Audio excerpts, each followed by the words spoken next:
Assalamualaikum warahmatullahi wabarakatuh. Halo teman-teman, bagaimana nih kabarnya? Semoga tetap semangat dan sehat selalu ya. Pada video ini, kita akan belajar bersama membahas mengenai gas mulia atau unsur-unsur golongan 8A. Sebelumnya, kita kenalan dulu yuk sama pembawa materi kita. Materi ini akan dibawakan oleh kelompok 8 yang beranggotakan 3 orang, yaitu Ainul Ilmiatus Zahro, Salsabila Bina Oktaviani, dan yang terakhir saya sendiri, Nurhaliza. Oke, sebelum membahas lebih jauh mengenai gas mulia, alangkah baiknya untuk kita mengetahui sejarah dari gas mulia ini. Bagaimana sih gas mulia ini dapat terbentuk? Sejarah gas mulia berawal dari sebuah penemuan oleh seorang ilmuwan yang bernama Cavendish di akhir abad ke-19. Dia ini membedakan unsur-unsur gas mulia secara kimia dengan menghilangkan oksigen dan nitrogen dari sebuah wadah udara. Hidrogen dioksidasi menjadi nitrogen dioksida oleh muatan listrik yang kemudian diserap oleh karbon natrium dioksida. Sisa oksigen kemudian dihilangkan dari campuran menggunakan penyerap. Nah, eksperimen ini mengungkapkan bahwa 1/120 gas tetap tidak bereaksi. Gas-gas yang tidak bereaksi inilah yang kita kategorikan sebagai gas mulia. Lalu, apa sih pengertian dari gas mulia itu sendiri? Dan kenapa ya disebut dengan gas mulia? Nah, gas mulia merupakan sebutan untuk unsur-unsur dalam golongan 8A. Mengapa disebut dengan gas mulia? Karena semua unsur pada golongan ini wujudnya gas dan memiliki konfigurasi elektron yang sangat stabil, yaitu memenuhi kaidah oktet dan duplet, sehingga akan sangat sulit untuk bereaksi dengan unsur lainnya.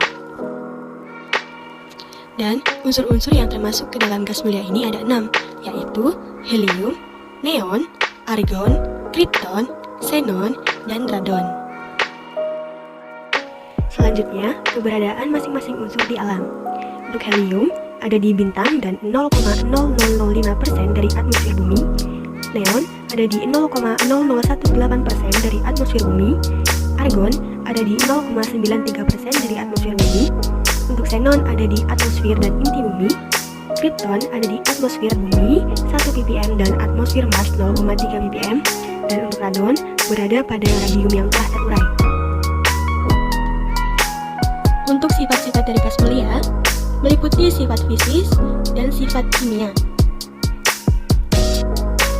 Sifat fisis dari gas mulia ini meliputi sifatnya yang monoatomik, berwujud gas pada suhu kamar, memiliki titik leleh dan titik gede yang rendah, kelarutan dalam air kecil, serta densitas atau kerapatan.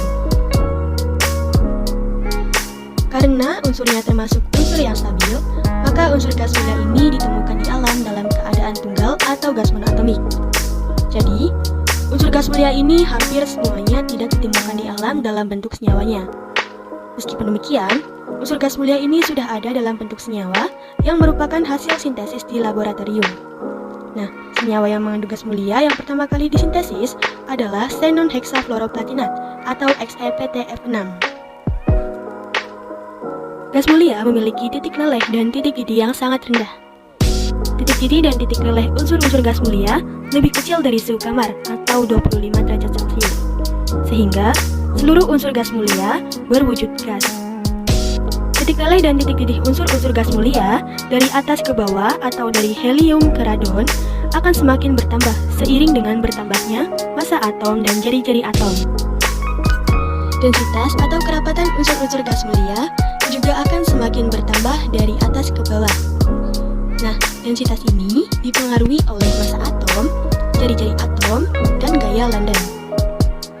Densitas gas akan bertambah dengan bertambahnya massa atom dan kekuatan gaya London, tetapi akan berkurang dengan bertambahnya jari-jari atom.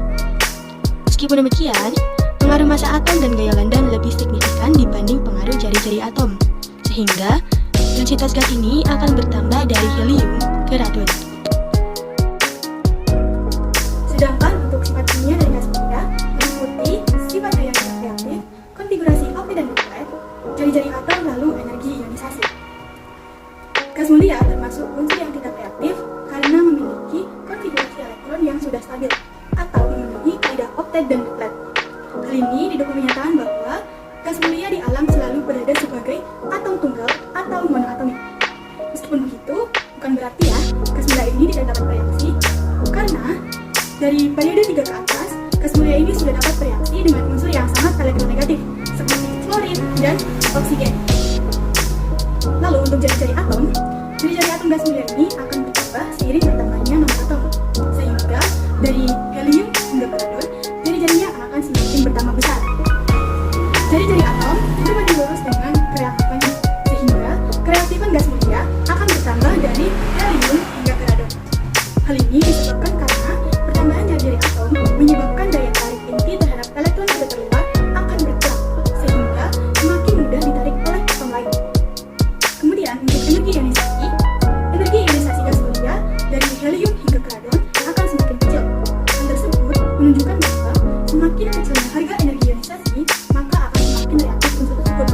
Oleh karena itu, unsur-unsur seperti krypton dan xenon sudah bisa dibuat senyawanya karena memiliki energi ionisasi yang kecil. Sementara untuk helium, neon, dan argon memiliki energi ionisasi yang besar, sehingga sulit untuk dibuat senyawanya. Unsur gas mulia yang pertama adalah helium. Pada tahun 1868, Pierre Jensen menemukan unsur helium saat terjadi gerhana matahari total. Beliau mendeteksi sebuah garis biru di spektrum matahari. Lockyer dan Franklin menyarankan untuk memberi nama unsur ini helium yang berasal dari kata helios yang berarti matahari.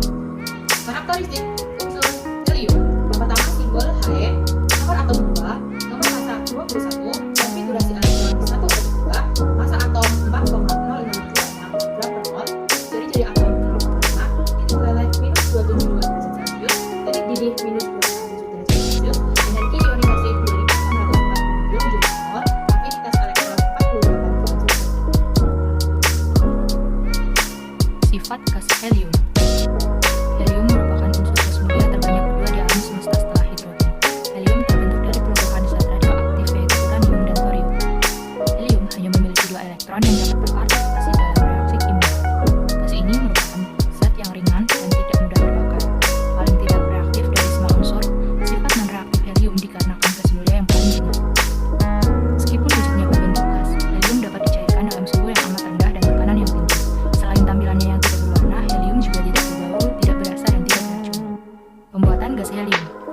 Pemisahan gas helium dari gas alam dilakukan dengan cara pendinginan sampai gas alam akan mencair sekitar minus 1560 derajat Celcius sehingga gas helium dapat terpisah dari gas alam.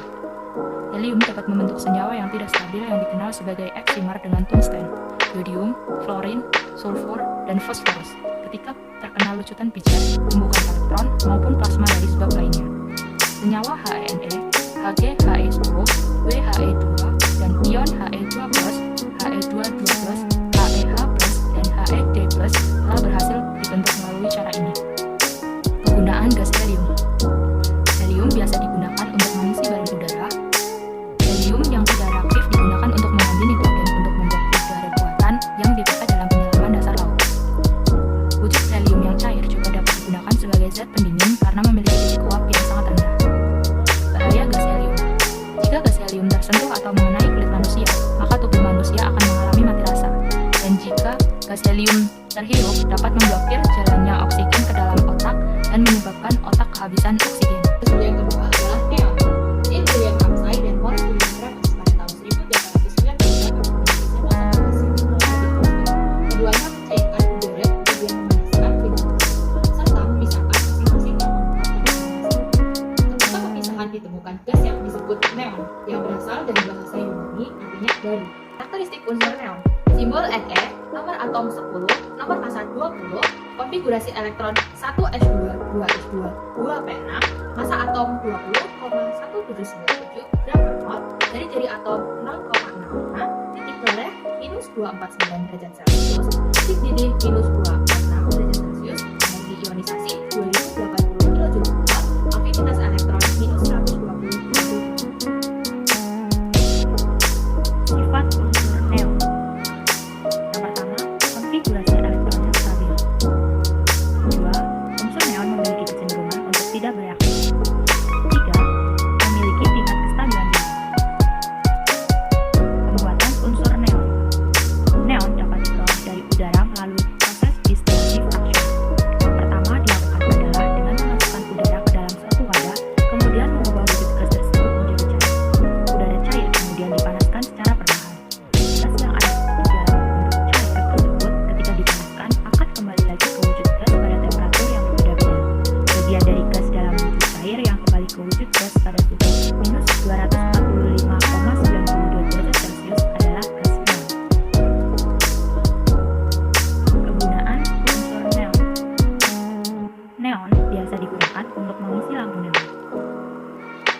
juga dapat digunakan untuk berbagai macam hal seperti indikator tegangan tinggi, zat pendingin, penangkal petir, dan mengisi tabung televisi.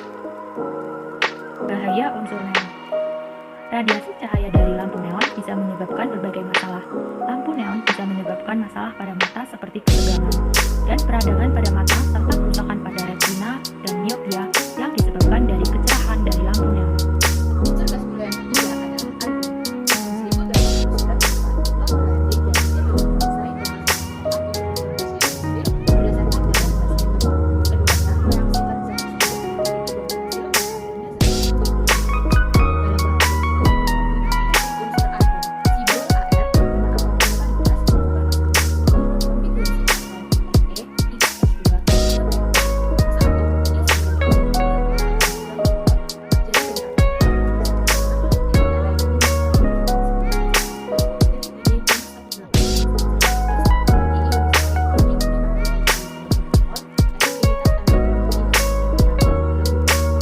Sifat unsur argon.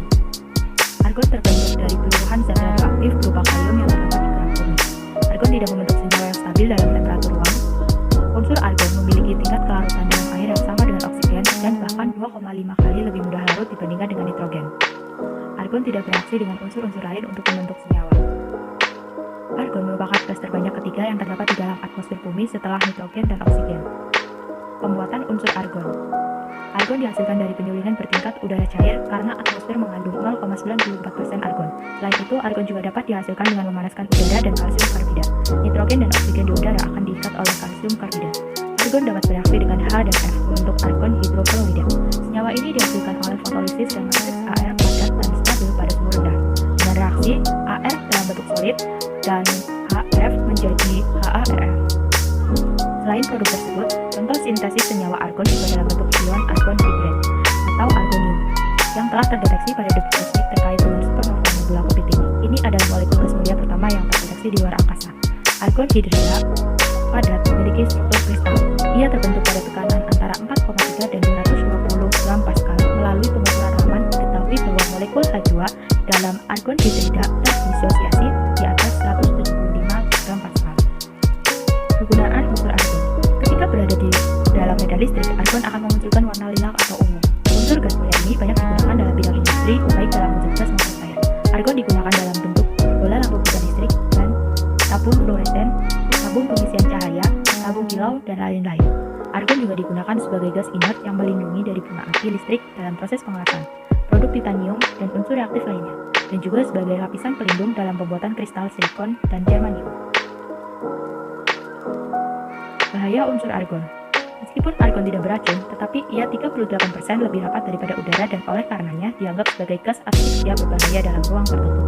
Argon juga sulit dideteksi karena sifatnya tidak berwarna, tidak berbau, dan tidak berasa. Sebuah insiden terjadi tahun 1924 ketika seorang pria mengalami asfiksia setelah memasuki seksi berisi argon pada konstruksi pipa minyak di Alaska, sehingga menekankan bahaya kebocoran argon di ruang terbatas dan menekankan perlunya penggunaan penyimpanan dan penanganan yang tepat. Unsur gas mulia keempat adalah kripton.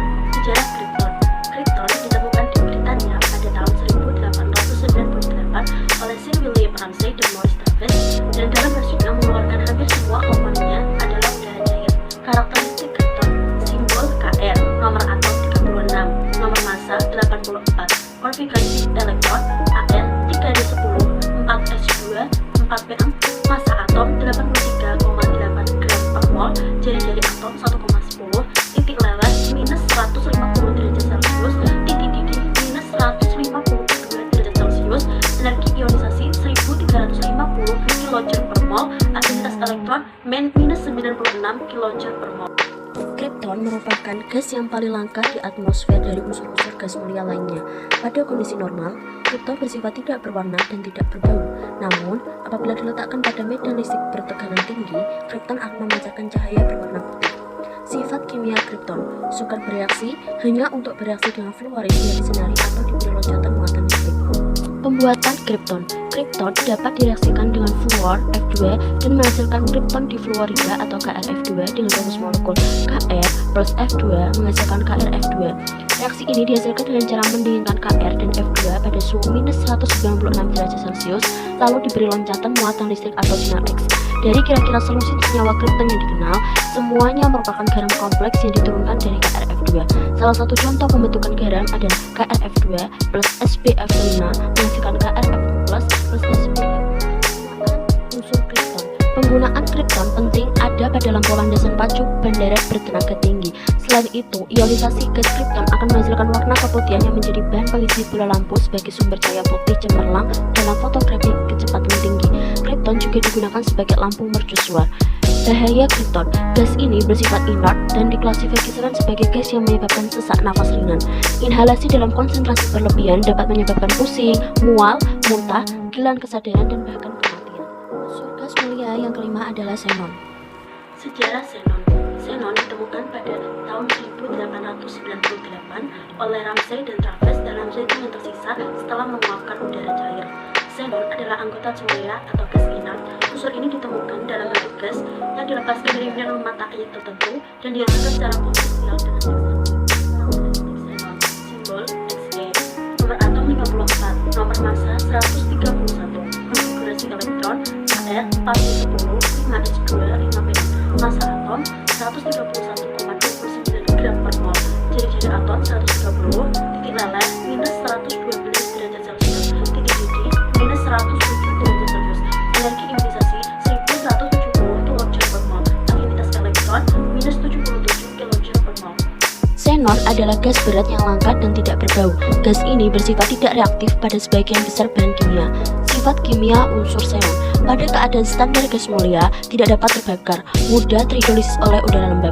Pembuatan xenon dapat bereaksi dengan fluor secara langsung dalam tabung nikel pada suhu 400 derajat Celcius dan tekanan 6 atm menghasilkan xenon tetrafluorida berupa padat dan tidak berwarna dan mudah menguap. Reaksinya yaitu Xe plus 2F2 menghasilkan XeF. Penyewaan xenon gas mulia hanya bereaksi dengan unsur yang sangat elektronegatif yaitu fluor dan oksigen. Sampai saat ini, yang baru ditemukan adalah persenyawaan dari unsur xenon, yaitu yang pertama xenon fluorida. Xenon dengan fluorin membentuk 3 macam senyawa fluorida yaitu XeF2, XeF4, dan XeF6. Semua persenyawaan xenon fluorida itu menggunakan suhu 400 derajat Celcius dengan tekanan 1 atm, yaitu reaksinya yang pertama Xe plus F2 menghasilkan XeF2 dan Xe berlebih. Xe plus 2F2 menghasilkan XeF4 dengan perbandingan Xe banding F2 yaitu 1:5. Yang selanjutnya Xe plus 3F2 menghasilkan XeF6 dengan perbandingan Xe banding F2 yaitu 1:20. Ketiga fluorida tersebut berupa padatan putih dan stabil terhadap disosiasi menjadi unsur-unsurnya. Reaksi xenon fluorida. Yang pertama ada xenon difluorida. Xenon difluorida terhidrolisis oleh air dengan reaksi 2XeF2 plus 2H2O menghasilkan 2Xe plus O2 plus 4Hf. Xenon difluorida merupakan agen terfluorinasi yang sangat baik, bereaksi dengan ikatan rangkap senyawa organik misalnya etina. Dengan reaksi XeF2 plus H2C CH2 menghasilkan H2FC CF2 plus Xe. Xenon fluorida juga bereaksi dengan asam lais, misalnya SbF5, membentuk kationik xenon fluorida yaitu dengan reaksi XeF2 plus SbF5 menghasilkan XeF SbF6. Yang kedua ada xenon tetrafluorida. Xenon tetrafluorida adalah oksidator kuat, misalnya mengoksidasi logam platina dan belerang tetrafluorida dengan reaksi XeF4 plus PT menghasilkan Xe plus PtF4 dan XeF4 plus 2SeF4 menghasilkan Xe plus 2SeF6. Yang terakhir ada xenon hexafluorida. Xenon hexafluorida terhidrolisis oleh air membentuk xenon oksida tetrafluorida yang pada awalnya kemudian terhidrolisis lagi membentuk xenon trioksida dengan reaksi XeF6 C2O menghasilkan XeO4 plus 2F. Kemudian XeOF4 direaksikan lagi dengan 2H2O menghasilkan XeO3 plus 4Hf.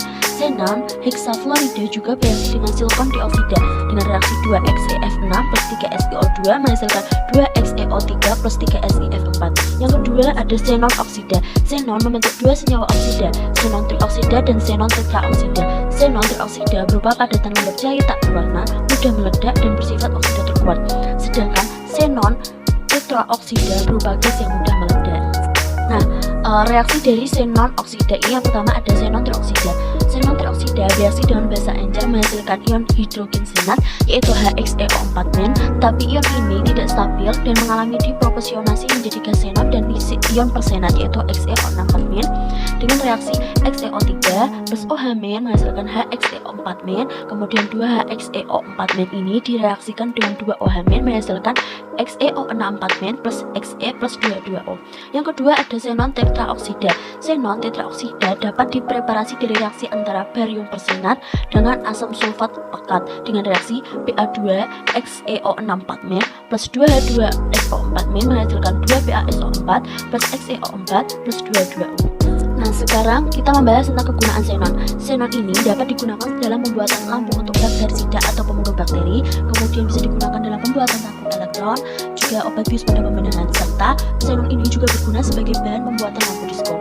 Nah, selain ada kegunaan, xenon ini juga memiliki bahayanya, yaitu gas ini lembab dan diklasifikasikan sebagai asfiksia sederhana. Inhalasi dalam konsentrasi yang berlebihan dapat menyebabkan pusing, mual, muntah, kehilangan kesadaran, dan kematian. Kematian bisa disebabkan oleh kesalahan dalam penilaian, kebingungan, atau hilangnya kesadaran yang mencegah penyelamatan diri. Pada konsentrasi oksigen rendah, ketidaksadaran dan kematian dapat terjadi dalam hitungan detik tanpa peringatan. Unsur gas mulia yang keenam adalah radon. Sejarah radon. Nama radon berasal dari radium. Radon ditemukan pada tahun 1908 oleh Friedrich Ernst Thorn yang menggelarnya sebagai pancaran radium. Pada tahun 1908, William Ramsay dan Robert William Gray yang menamakannya niton, dari bahasa Latin nitens, berarti yang berkilauan, mengisolasinya, menentukan kepadatannya, dan mereka menemukan bahwa radon adalah gas paling tinggi pada masa itu.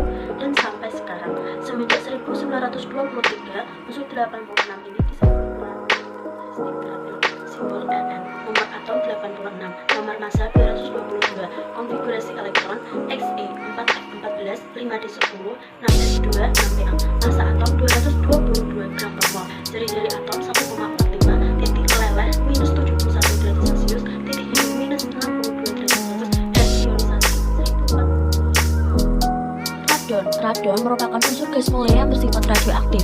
Radon tidak mudah bereaksi secara kimia, tetapi sangat berbahaya bagi kesehatan karena sifatnya yang radioaktif. Sifat radioaktif ini menjadikan radon salah satu elemen paling langka karena meluruh begitu cepat. Radon tidak berwarna, tetapi apabila didinginkan hingga membeku atau menjadi padat, radon akan berwarna kuning, sedangkan radon berwujud cair akan berwarna orange kemerahan. Senyawa radon belum bisa disintesis padahal jari-jari atomnya itu besar karena radon adalah unsur radioaktif yang meluruh dalam waktu paruh singkat, menjadi unsur lain yang tidak bisa membentuk senyawa stabil.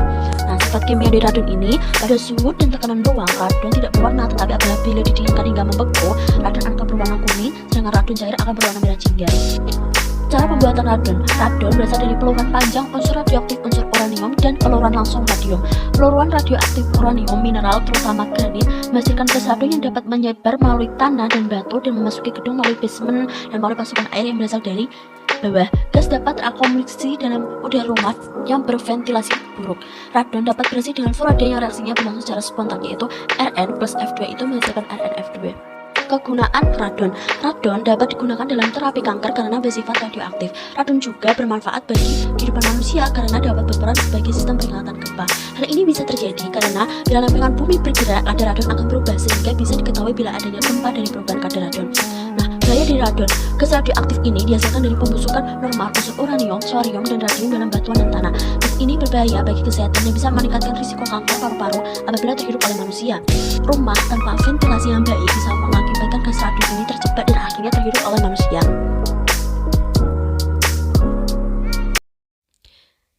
Nah, teman-teman, itulah penjelasan dari kami mengenai unsur-unsur golongan 8A atau unsur-unsur gas mulia. Terima kasih sudah menyaksikan. Dan jangan lupa ya untuk like, komen, dan share. See you. Sampai jumpa di video selanjutnya. Wassalamualaikum warahmatullahi wabarakatuh.